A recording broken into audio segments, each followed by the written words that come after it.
你窮可以，但你唔可以忙；你忙可以，但你唔可以窮。你而家又窮又忙，真係咩意思啫？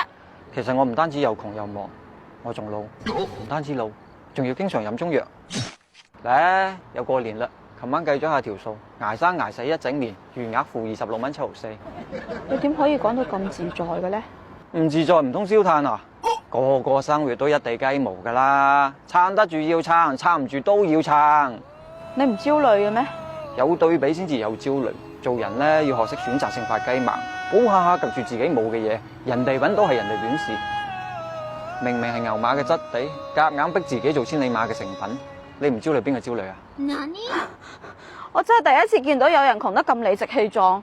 我呢啲唔叫理直氣壯，我呢啲小人物影響唔到大趨勢，為要將自己嘅小日子過好，千祈唔好咁努力，一努力分分鐘益咗醫院。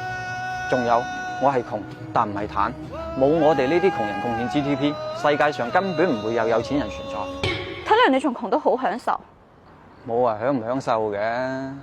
嗱，生活就好似一個強姦犯，如果抗拒唔到，就 come on baby。